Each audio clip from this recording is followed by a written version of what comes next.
Bismillahirrahmanirrahim. Assalamualaikum warahmatullahi wabarakatuh. Selamat pagi, salam sejahtera, sampurasun, baraya kabar priangan semua. Kembali Anda bersama saya Muhammad Ridwan sebagai pembawa acara podcast harian umum kabar priangan. Kali ini saya sampaikan secara monolog untuk membahas sebuah tema pemberitaan yang sudah kami muat di harian umum kabar priangan cetak. Untuk kemudian kami sajikan dalam platform digital di YouTube Harian Umum Kabar Priangan. Nah, para kabar priangan, saya ingin menyoroti terkait dengan penyelenggaraan pemilu ya, meskipun pemilu sudah selesai digelar kemarin tanggal 27 November dan hasilnya pun sudah diplenokan baik oleh KPU di masing-masing tingkat kota kabupaten, bahkan kemarin ya hari Minggu itu sudah dilakukan pleno di tingkat provinsi Jawa Barat. Nah, saya sampaikan beberapa catatan terkait dengan penyelenggaraan pemilu tersebut. Ini saya kutip dari pernyataannya Kang Asep Rismawan ya sebagai Ketua KPU Kota Tasikmalaya terkait dengan usainya penyelenggaraan pemilu di Kota Tasikmalaya, yang menurut Kang Asep ini berjalan dengan aman, tertib, kondusif, lancar ya, alhamdulillahirabbil alamin. Meskipun demikian, kita sama-sama tahu di lapangan terjadi beberapa gejolak, beberapa kali tindakan aksi demonstrasi menentang hasil penyelenggaraan pemilu yang dianggapnya diwarnai dengan kecurangan ya. Namun catatannya, kecurangan tersebut kalau yang saya lihat di lapangan itu bukan pada tataran penyelenggara pemilu. Artinya pihak KPU serta jajaran penyelenggara di bawahnya, PPK, PPS, KPPS tidak ada persoalan. Namun yang disoal oleh masyarakat adalah pelanggaran yang dilakukan oleh peserta pemilu ya. Seperti kita ketahui, peserta pemilu di Kota Tasikmalaya kemarin ada 5 pasangan calon ya. Ada pasangan Ibu Nur Hayati sama Kang Muslim, kemudian ada pasangan Ipan Disan dan Dede Muharam, kemudian pasangan Pak Yusuf dengan Pak Hendro, dan juga Yanto Oce dengan Kang Aminuddin serta Iman Alparisi bersama Kang Diki Chandra. Nah, yang disoal oleh masyarakat itu pelanggaran yang dilakukan oleh peserta pemilu. Nah, kita abaikan dulu persoalan tersebut. Saya sampaikan dulu terkait dengan penyelenggara pemilu dari sisi penyelenggaraan pemilu dari sisi penyelenggara pemilu sebagaimana disampaikan oleh Kang Asep Rismawan ya dalam berita yang sudah kami munculkan di Harian Umum Kabar Priangan. Ini Kang Asep Rismawan menulis sendiri terkait dengan pernyataannya closing statement setelah dia selesai menyelenggarakan pemilu hingga pada tahap pleno ya.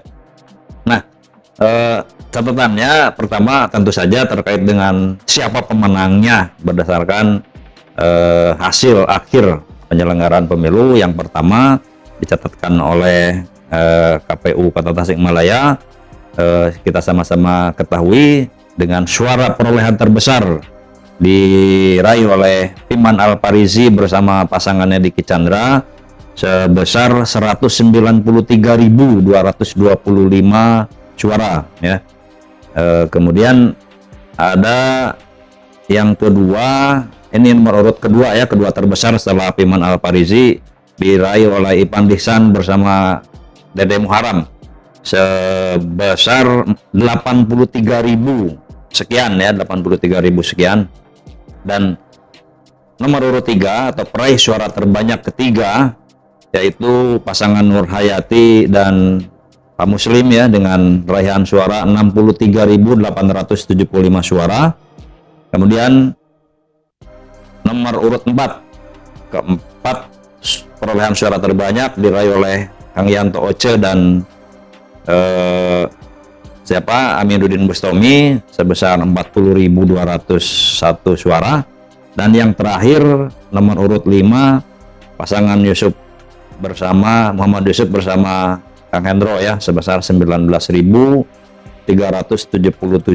suara. Nah, ini urutannya dari pertama sampai nomor urut 5 ya. Kemudian untuk pilkada serentak gubernur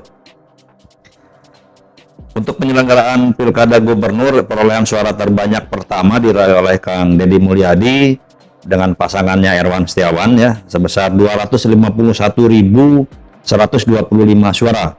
Kemudian pasangan Ahmad Syaihu dan Ilham Habibie sebesar 76.920 suara.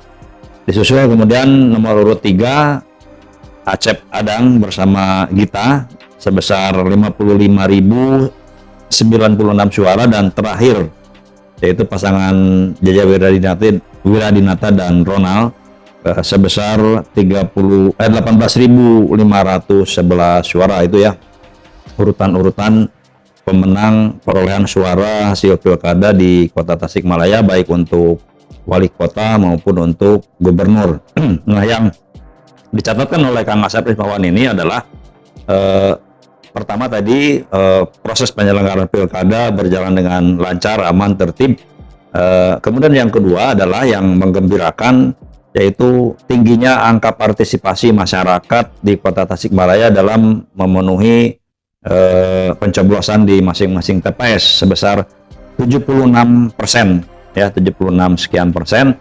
Dan ini masih yang tertinggi, sebagaimana tradisi sebelumnya Kota Tasikmalaya selalu mencatatkan tradisi angka partisipasi masyarakat yang tertinggi di Jawa Barat. Ini kalau dibandingkan misalkan ya untuk penyelenggaraan pilkada di kabupaten kota lain yang nilainya memang angka partisipasi masyarakatnya di bawah Kota Tasikmalaya. Misalkan ini Garut nih, atau yang tetangga kita nih Kabupaten Tasikmalaya, angka partisipasi masyarakatnya sebesar 68% ini ya, masih di bawah Kota Tasikmalaya. Kemudian Kabupaten Garut sebesar 70,84%, Kota Banjar 71,79%, atau Bandung ini yang jauh lebih kecil sebesar 64%. Dan Jakarta ini lebih parah lagi angka partisipasi masyarakatnya sebesar 53%. Nah, walaupun kemarin catatan saya Kota Tasikmalaya, KPU Kota Tasikmalaya itu sebetulnya telah menetapkan target angka partisipasi masyarakat itu sebesar 90%. Ini sempat dikritik oleh beberapa kalangan karena pada kebiasaannya penyelenggaraan pilkada itu angka partisipasi masyarakatnya selalu lebih rendah dari pemilu. Kalau pemilu kemarin Kota Tasikmalaya mencatatkan angka partisipasi masyarakat 86%, ketika dinaikkan target pilkada menjadi 90%, ini menjadi suatu yang dipertanyakan. Mungkinkah? Nah, gitu. Jadi artinya boleh-boleh saja kalau misalkan jawaban KPU boleh-boleh saja, namanya juga target, boleh setinggi-tingginya, tetapi harus ada ukuran rasional dalam pencapaiannya. Pada kenyataannya dari target 90% tersebut yang tercapai hanya di Kota Tasikmalaya itu 76%, walaupun masih beruntung kita masih paling tinggi di Jawa Barat gitu ya. Nah, kemudian juga yang Kang Asep sampaikan bahwa dengan penyelenggaraan pemilu tersebut seyogianya masyarakat bisa menerima, karena bagaimanapun hasil perolehan suara pilkada tersebut adalah suara rakyat, suara mayoritas masyarakat yang harus dihargai, yang harus dihormati. Itu adalah pilihan mayoritas masyarakat, sehingga semua pihak harus menghargai pilihan masyarakat tersebut. Dan Kang Asep juga menyampaikan bahwa tingginya angka partisipasi masyarakat berkat karena proses sosialisasi sebelumnya yang begitu masif dilakukan oleh KPU, juga dibantu oleh para stakeholder, termasuk juga kolaborasi dengan pihak-pihak terkait, termasuk juga dengan Forkopimda Kota Tasikmalaya. Semua bekerja bahu-membahu untuk menciptakan pilkada Kota Tasikmalaya yang aman, tertib, dan juga mencapai angka partisipasi masyarakat yang setinggi-tingginya. Nah, itu ya catatan pertama terkait dengan penyelenggaraan pilkada di Kota Tasikmalaya. Namun, Balai Kabar Priangan ini menarik nih, karena kita tahu nih beberapa hari terakhir ini aksi demo terus-terusan terjadi di Bawaslu Kota Tasikmalaya. apa gerangan yang menyebabkan terjadinya aksi besar-besaran tersebut. Nah, bahkan katanya aksi akan terus dilakukan sampai pihak Bawaslu ataupun aparat penegak hukum menegakkan aturan penyelenggaraan pemilu ini seadil-adilnya, sesuai dengan aturan yang berlaku. Apa yang dipersoalkan? Nah, ini mungkin tadi saya sampaikan bahwa pelanggaran pilkada ini bukan oleh penyelenggara pilkada, bukan oleh KPU, tapi justru oleh peserta pemilu. Yang disoal oleh masyarakat adalah masifnya dugaan terjadi politik uang.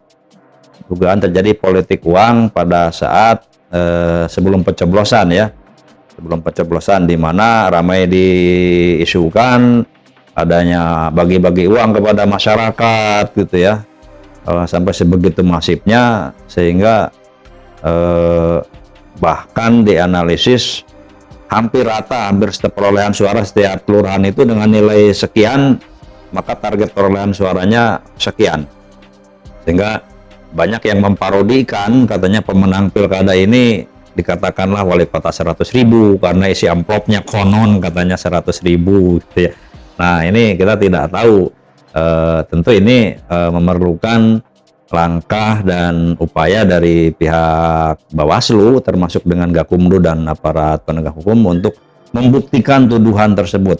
Katanya sih pihak di luar pemenang sudah melaporkan baik ke Bawaslu maupun kepada aparat penegak hukum agar dugaan terjadinya pelanggaran atau kecurangan tersebut diproses. Makanya demo kemarin bukan hanya terjadi ke Bawaslu saja, tetapi juga demo dilakukan ke Polres Tasikmalaya agar pihak kepolisian mau memproses adanya dugaan kecurangan dalam pemilu tersebut.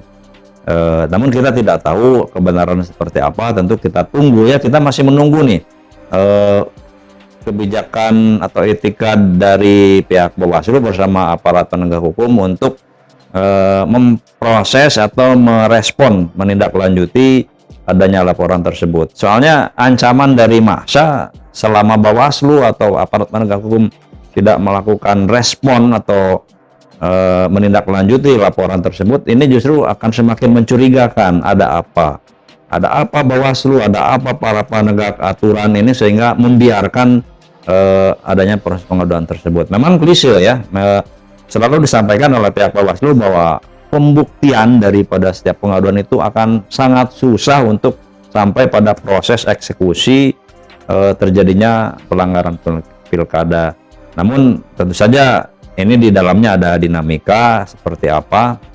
Nah, mudah-mudahan saja pihak penyelenggara pengawasan pemilu bisa bekerja dengan sebaik-baiknya, juga aparat kepolisian bisa memenuhi unsur keadilan masyarakat ya. Terlepas apakah nanti pemenang pilkada ini akan dilegitimasi atau dilegalkan tanpa adanya gugatan, terlepas hasilnya seperti apa, tentu kita masih menunggu ya. Kita tidak tahu apa yang akan terjadi ke depan. Nah, demikian mungkin para kebahagiaan semua ya, yang kita sama-sama tahu tentang hasil akhir dari penyelenggaraan pilkada ini. Mudah-mudahan pihak-pihak terkait segera bisa menyelesaikan pekerjaannya agar nanti tidak terjadi kekosongan kekuasaan setelah habisnya masa bakti PLH yang sekarang ini PJ kemarin digantikan oleh PLH, sampai terjadinya pelantikan kepala daerah yang dijadwalkan Januari atau Februari depan ya, pelantikan kepala daerah itu. Demikian dari saya, mudah-mudahan menjadi wawasan dan pemahaman untuk kita semua. Terima kasih atas perhatian dan tentu saja mohon maaf atas segala kekurangan. Wabillahi taufiq wal hidayah. Wassalamualaikum warahmatullahi wabarakatuh.